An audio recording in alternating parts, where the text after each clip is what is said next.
The first time I really heard and got interested in and learned about ESF was when I met Jackie Frere. We were both at this workshop, this really neat workshop up in Banff in the Canadian Rockies. It was kind of like being in a Bond villain lair up in the mountains with the glass windows. And it was like an intensive week-long thing where we sort of all lived together and ate together and like workshopped together and ended up writing a really neat paper together. And so ended up hanging out quite a bit with Dr. Frere. She told me all about where she was working. And then I remember she gave me a ride to the airport, which is really probably in that 3-hour drive from Banff to the Calgary airport that I learned the most about ESF. But then when this particular position came up, the advertisement was for a quantitative wildlife ecologist. That is exactly what I am. And so like the advertisement was so very exactly like my sweet spot. And so it was like a very natural fit. The timing worked out really well. So when this particular position opened up, it just checked off all of my boxes instantly. I teach wildlife ecology and management is the big class that I teach, and that is one of the core classes in the wildlife sciences curriculum here. And this is like the core class in the wildlife sciences major and a very popular directed elective for conservation biology majors, and sometimes students in forestry and even from Syracuse students show up. My approach to the class is to really just start with like the deep history of human-wildlife interactions, and then start like getting a practical feel for how we learn about wildlife, and then start getting into some of the issues. It's a wildlife ecology and management class, and the management component of wildlife human interactions. I don't really love the word management actually, because you're usually not managing wildlife, you're managing people, if anything, which is the first thing a wildlife manager will say. Anything that's wrapped around that aspect of the class is just really about history and culture, and politics and law. And so I try to pull in as many different perspectives as possible in that class.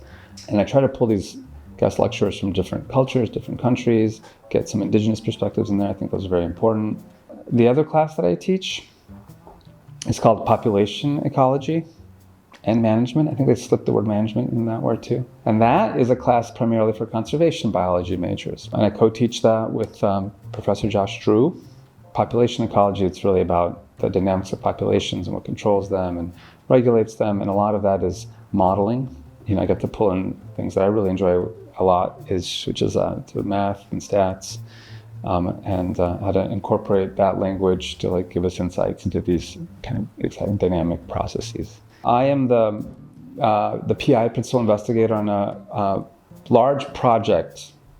It was initially one grant, now it's become like a whole project initiative thing that we call Fate of the Caribou. They're an extremely abundant and important species in the Arctic, so they're by far the largest animal biomass in the Arctic is caribou. Caribou are very fascinating, complicated social animals that are also very plastic and very adaptable, and they have like survived and thrived really in that crazy extreme environment for millennia. Now that I'm at ESF and I have my own lab and have my own students and postdocs and undergraduates, there's like a big team. I'll work in different aspects of the Caribou project.